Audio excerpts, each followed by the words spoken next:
राधे राधे दोस्तों, आज हम 27वां अध्याय करेंगे जिसका नाम है प्रकृति पुरुष के विवेक से मोक्ष प्राप्ति का वर्णन। श्री भगवान कहते हैं, माता जी, जिस तरह जल में प्रतिबिंबित सूर्य के साथ जल की शीतलता, चंचलता आदि गुणों का संबंध नहीं होता, उसी प्रकार प्रकृति के कार्य शरीर में स्थित रहने पर भी आत्मा वास्तव में उसके दुख सुखादि धर्मों से लिप्त नहीं होता, क्योंकि वह स्वभाव से निर्विकार, अकर्ता और निर्गुण है। किंतु जब वही प्राकृत गुणों से अपना संबंध स्थापित कर लेता है, तब अहंकार से मोहित होकर मैं करता हूँ ऐसा मानने लगता है। उस अभिमान के कारण वह देह के संसर्ग से किए हुए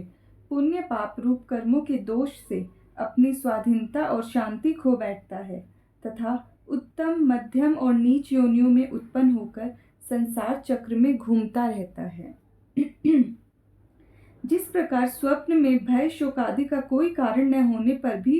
स्वप्न के पदार्थों में आस्था हो जाने के कारण दुख उठाना पड़ता है,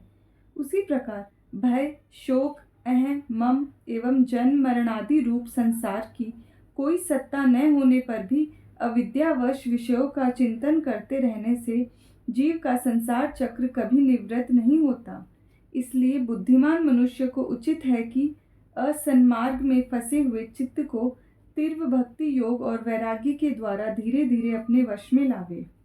यमादि योग साधनों के द्वारा श्रद्धा पूर्वक अभ्यास चित्त को बारंबार एकाग्र करते हुए मुझ में सच्चा भाव रखने, मेरी कथा श्रवण करने, समस्त प्राणियों में संभाव रखने, किसी से वैर न करने, आसक्ति के त्याग, ब्रह्मचर्य, मौन व्रत और बलिष्ठ अर्थात भगवान को समर्पित किए हुए स्वधर्म से जिसे जैसी स्थिति प्राप्त हो गई है कि प्रारब्ध के अनुसार जो कुछ मिलता जाता है उसी में संतुष्ट रहता है,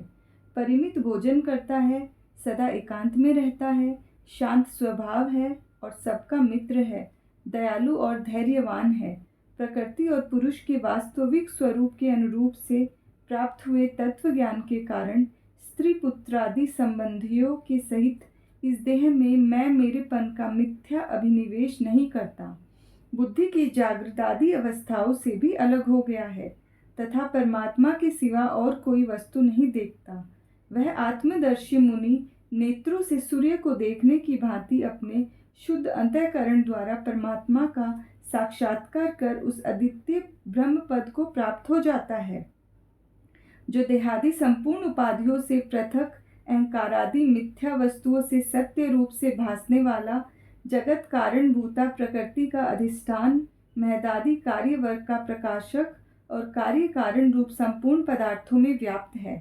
जिस प्रकार जल में पड़ा हुआ सूर्य का प्रतिबिंब दीवार पर पड़े हुए अपने आभास के संबंध से देखा जाता है और जल में दिखने वाले प्रतिबिंब से आकाश स्थित सूर्य का ज्ञान होता है, उसी प्रकार वैकारिक आदि भेद से तीन प्रकार का अहंकार देह, इंद्रिय और मन में स्थित अपने प्रतिबिंबों से लक्षित होता है और फिर सत्य परमात्मा के प्रतिबिंब युक्त उस अहंकार के द्वारा सत्य ज्ञान स्वरूप परमात्मा का दर्शन होता है, जो सुसुप्ति के समय निद्रा से शब्दादि भूत सूक्ष्म इंद्रिय और मन बुद्धि आदि के अव्याकृत में लीन हो जाने पर स्वयं जागता रहता है और सर्वथा अहंकार शून्य है। सुसुप्ति के समय अपने उपाधिभूत अहंकार का नाश होने से वह भ्रमवश अपने को ही नष्ट हुआ मान लेता है, और जिस प्रकार धन का नाश हो जाने पर मनुष्य अपने को भी नष्ट हुआ मानकर अत्यंत व्याकुल हो जाता है, उसी प्रकार वह भी अत्यंत विवश होकर नष्टवत हो जाता है। माता जी, इन सब बातों का मनन करके विवेकी पुरुष अपने आत्मा का अनुभव कर लेता है, जो अहंकार के सहित संपूर्ण तत्वों का अधिष्ठान और प्रकाशक है। देवहूति ने पूछा, प्रभु, पुरुष और प्रकृति दोनों ही नित्य और एक दूसरे के आश्रय से रहने वाले हैं, इसलिए प्रकृति तो पुरुष को कभी छोड़ ही नहीं सकती। ब्रह्मांड जिस प्रकार गंध और पृथ्वी तथा रस और जल की पृथक पृथक स्थिति नहीं हो सकती, उसी प्रकार पुरुष और प्रकृति भी एक दूसरे को छोड़कर नहीं रह सकते। अतः जिनके आश्रय से अकर्ता पुरुष को यह कर्म बंधन प्राप्त हुआ है, उन प्रकृति के गुणों के रहते हुए उसे कैवल्य पद कैसे प्राप्त होगा? यदि तत्वों का विचार करने से कभी यह संसार बंधन का तीव्र भय निवृत्त हो भी जाए तो भी उसके निमित्तभूत प्राकृत गुणों का अभाव न होने से वह भय फिर उपस्थित हो जाता है। श्री भगवान ने कहा, माता जी, जिस प्रकार अग्नि का उत्पत्ति स्थान अरणि अपने से ही उत्पन्न अग्नि से जलकर भस्म हो जाती है, उसी प्रकार निष्काम भाव से किए हुए स्वधर्म पालन द्वारा अतःकरण शुद्ध होने से बहुत समय तक भगवत कथा श्रवण द्वारा पुष्ट हुई मेरी तीव्र भक्ति से, तत्व साक्षात्कार कराने वाले ज्ञान से, प्रबल वैराग्य से, व्रत नियमादि के सहित किए हुए ध्यानाभ्यास से और चित्त की प्रगाढ़ एकाग्रता से पुरुष की प्रकृति दिन रात क्षीण होती हुई धीरे धीरे लीन हो जाती है। फिर नित्य प्रति दोष दिखने से भोगकर त्यागी हुई वह प्रकृति अपने स्वरूप में स्थित और स्वतंत्र हुए उस पुरुष का कुछ भी नहीं बिगाड़ सकती। जैसे सोए हुए पुरुष को स्वप्न में कितने ही अनर्थों का अनुभव करना पड़ता है, किंतु जग पड़ने पर उसे उन स्वप्न के अनुभव से किसी प्रकार का मोह नहीं होता, उसी प्रकार जिसे तत्व ज्ञान हो गया है और जो निरंतर मुझ में ही मन लगाए रखता है, उस आत्माराम मुनि का प्रकृति कुछ भी नहीं बिगाड़ सकती। जब मनुष्य अनेकों जन्मों में बहुत समय तक इस प्रकार आत्मचिंतन में ही निमग्न रहता है, तब उसे ब्रह्मलोक पर्यंत सभी प्रकार के भोगों से वैराग्य हो जाता है। मेरा यह वह धैर्यवान भक्त मेरी ही महती कृपा से तत्व ज्ञान प्राप्त करके आत्मानुभव के द्वारा सारे संशयों से मुक्त हो जाता है और फिर लिंग देह का नाश होने पर एकमात्र मेरे ही आश्रित अपने स्वरूप भूत कैवल्य संज्ञक मंगलमय पद को सहज में ही प्राप्त कर लेता है, जहाँ पहुँचने पर योगी फिर लौटकर नहीं आता। माता जी, यदि योगी का चित्त योग साधना से बढ़ी हुई मायामयी अणिमादि सिद्धियों में, जिनकी प्राप्ति का योग के सिवा दूसरा कोई साधन नहीं है, नहीं फंसता, तो उसे मेरा वह अविनाशी परम पद प्राप्त होता है, जहाँ मृत्यु की कुछ भी दाल नहीं गलती। 28वां अध्याय, अष्टांग योग की विधि। कपिल भगवान कहते हैं, माता जी, अब मैं तुम्हें सबीज योग का लक्षण बताता हूँ, जिसके द्वारा चित्त शुद्ध एवं प्रसन्न होकर परमात्मा के मार्ग में प्रवृत्त हो जाता है। यथाशक्ति शास्त्र विहित स्वधर्म का पालन करना तथा शास्त्र विरुद्ध आचरण का परित्याग करना, प्रारब्ध के अनुसार जो कुछ मिल जाए उसी में संतुष्ट रहना, आत्मज्ञानियों के चरणों की पूजा करना, विषय वासनाओं को बढ़ाने वाले कर्मों से दूर रहना, संसार बंधन से छुड़ाने वाले धर्मों में प्रेम करना, पवित्र और परिमित भोजन करना, निरंतर एकांत और निर्भय स्थान में रहना, मन, वाणी और शरीर से किसी जीव को न सताना, सत्य बोलना, चोरी न करना, आवश्यकता से अधिक वस्तुओं का संग्रह न करना, ब्रह्मचर्य का पालन करना, तपस्या करना, बाहर भीतर से पवित्र रहना, शास्त्रों का अध्ययन करना, भगवान की पूजा करना, वाणी का संयम रखना, उत्तम आसनों का अभ्यास करके स्थिरतापूर्वक बैठना, धीरे धीरे प्राणायाम के द्वारा श्वास को जीतना, इंद्रियों को मन के द्वारा विषयों से हटाकर अपने हृदय में ले जाना, मूलाधार आदि किसी एक केंद्र में मन के सहित प्राणों को स्थिर करना, निरंतर भगवान की लीलाओं का चिंतन और चित्त को समाहित करना, इनसे तथा व्रत दानादि दूसरे साधनों से भी सावधानी के साथ प्राणों को जीतकर बुद्धि के द्वारा अपने कुमार्गगामी दुष्ट चित्त को धीरे धीरे एकाग्र करे, परमात्मा के ध्यान में लगावे। पहले आसन को जीते, फिर प्राणायाम के अभ्यास के लिए पवित्र देश में कुश मृग चर्मादि से युक्त आसन बिछावे, उस पर शरीर को सीधा और स्थिर करते हुए सुखपूर्वक बैठकर अभ्यास करे। आरंभ में पूरक, कुंभक और रेचक क्रम से अथवा इसके विपरीत रेचक, कुंभक और पूरक करके प्राण के मार्ग का शोधन करे, जिससे चित्त स्थिर और निश्चल हो जाए। जिस प्रकार वायु और अग्नि से तपाया हुआ सोना अपने मल को त्याग देता है, उसी प्रकार जो योगी प्राण वायु को जीत लेता है, उसका मन बहुत शीघ्र शुद्ध हो जाता है। अतः योगी को उचित है कि प्राणायाम से वात पित्तादि जनित दोषों को, धारणा से पापों को, प्रत्याहार से विषयों के संबंध को और ध्यान से भगवद्मुख करने वाले राग द्वेषादि दुर्गुणों को दूर करे। जब योग का अभ्यास करते करते चित्त निर्मल और एकाग्र हो जाए, तब नासिका के अग्रभाग में दृष्टि जमाकर इस प्रकार भगवान की मूर्ति का ध्यान करें। भगवान का मुख कमल आनंद से प्रफुल्ल है, नेत्र कमल कोश के समान रत्नारे हैं, शरीर नील कमल दल के समान श्याम है, हाथों में शंख चक्र और गदा धारण किए हैं, कमल की केसर के समान पीला रेशमी वस्त्र लहरा रहा है, वक्षस्थल में श्रीवत्स चिन्ह है और गले में कौस्तुभ मणि झिलमिला रही है। वनमाला चरणों तक लटकी हुई है,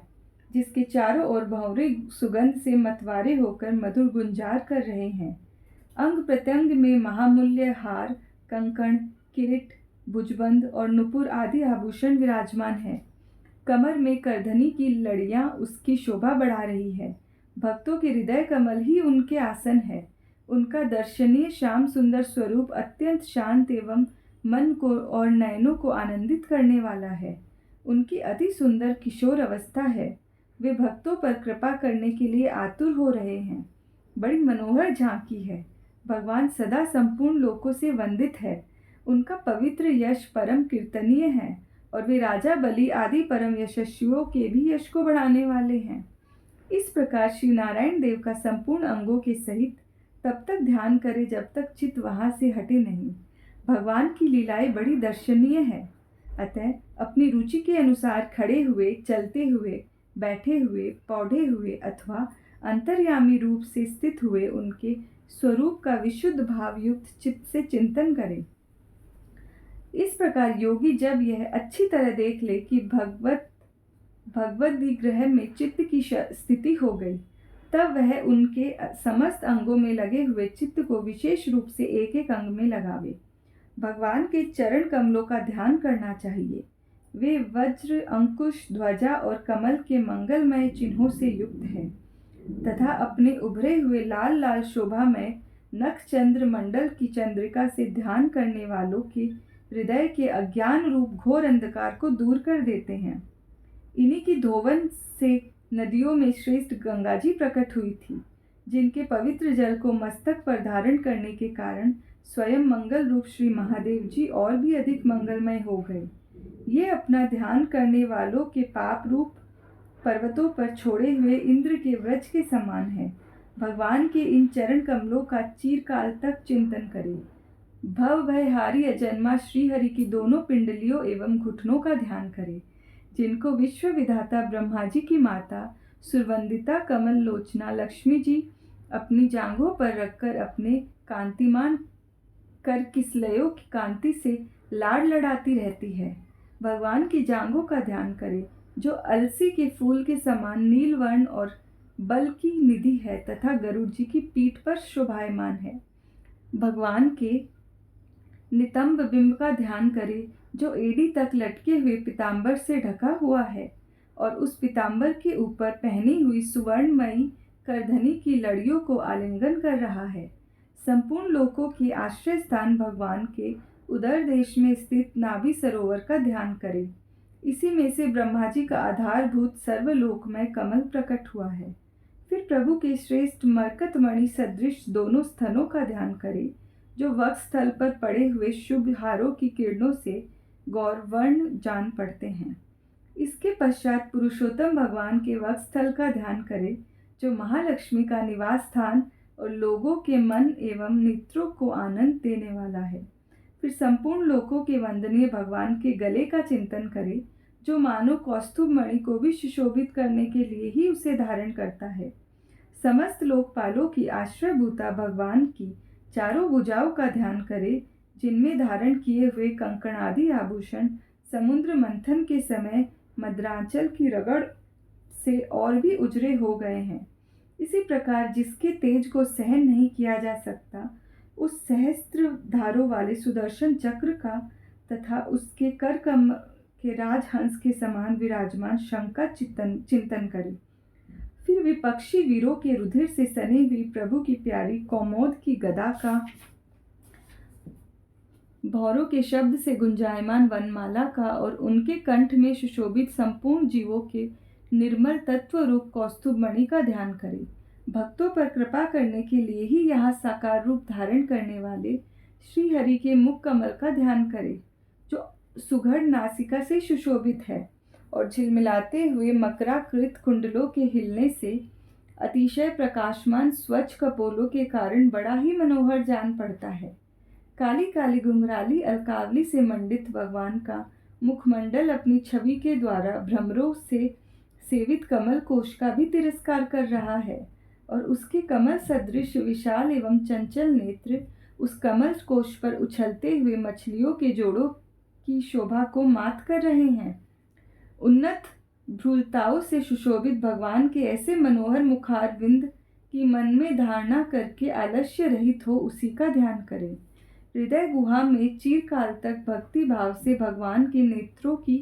चितवन का ध्यान करना चाहिए, जो कृपा से और प्रेम भरी मुस्कान से क्षण क्षण अधिकाधिक बढ़ती रहती है, विपुल प्रसाद की वर्षा करती रहती है और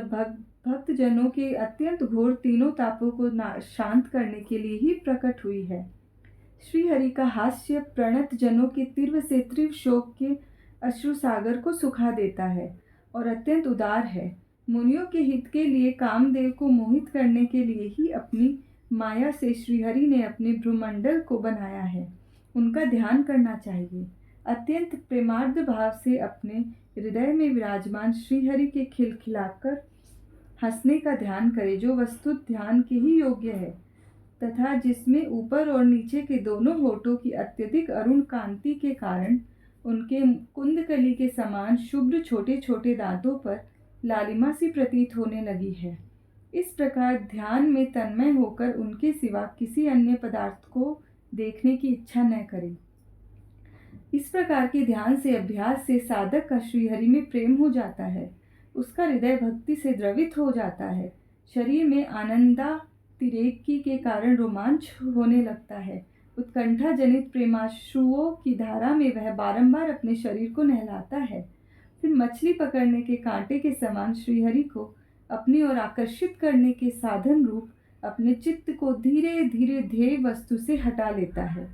जैसे तेल आदि के चुक जाने पर दीप शिखा अपने कारण रूप तेजस तत्व में लीन हो जाती है, वैसे ही आश्रय विषय और राग से रहित होकर मन शांत ब्रह्मकार हो जाता है। उस अवस्था में के प्राप्त होने पर जीव गुण प्रवाह रूप देहादि उपाधि के निवृत्त हो जाने के कारण ध्याता ध्येय आदि विभाग से रहित एक अखंड परमात्मा को ही सर्वत्र अनुगत देखता है। योगाभ्यास से प्राप्त हुई चित्त की इस अविद्या रहित लय रूप निवृत्ति से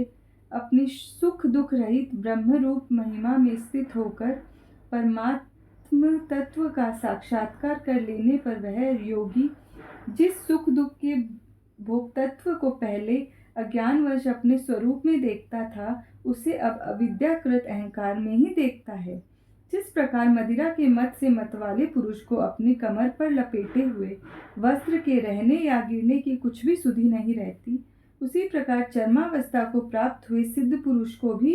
अपनी देह के बैठने उठने तथा दैववश कहीं जाने या लौट आने के विषय में कुछ भी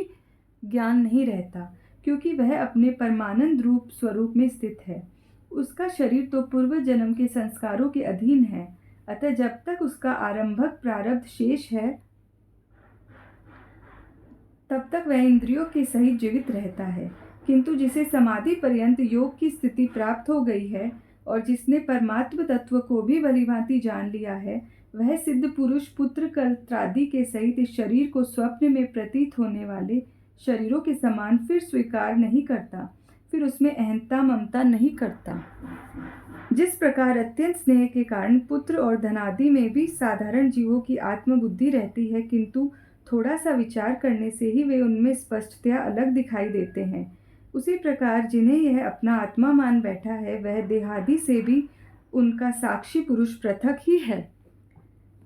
जिस प्रकार जलती हुई लकड़ी से चिंगारी से अग्नि स्वयं से ही प्रकट हुए धुएं से तथा अग्नि रूप मानी जाने वाली उस जलती हुई लकड़ी से भी अग्नि वास्तव में पृथक ही है, उसी प्रकार भूत इंद्रिय और अंतःकरण से उनका साक्षी आत्मा अलग है तथा जीव कहलाने वाले उस आत्मा से भी ब्रह्मा भिन्न है और प्रकृति से उसके संचालक पुरुषोत्तम भिन्न है। जिस प्रकार देह दृष्टि से जरायु, जंडत, स्वदेज और उद्भिद चारों प्रकार के प्राणी पंचभूत मात्र है, उसी प्रकार संपूर्ण जीवों में आत्मा को और आत्मा में संपूर्ण जीवों को अनन्य भाव से अनुगत देखे। जिस प्रकार एक ही अग्नि अपने पृथक पृथक आश्रयों से उनकी विभिन्नता के कारण भिन्न भिन्न आकार का दिखाई देता है, उसी प्रकार देव मनुष्य आदि शरीरों में रहने वाला एक ही आत्मा अपने आश्रयों के गुण भेद के कारण भिन्न भिन्न प्रकार का भासता है। अतः भगवान का भक्त जीव के स्वरूप को छिपा देने वाली कार्य कारण रूप से परिणाम को प्राप्त हुई भगवान की इस अचिंत्य शक्तिमयी माया को भगवान की कृपा से ही जीतकर अपने वास्तविक स्वरूप ब्रह्म रूप में स्थित होता है। राधे राधे दोस्तों, अब हम 29वां अध्याय करेंगे।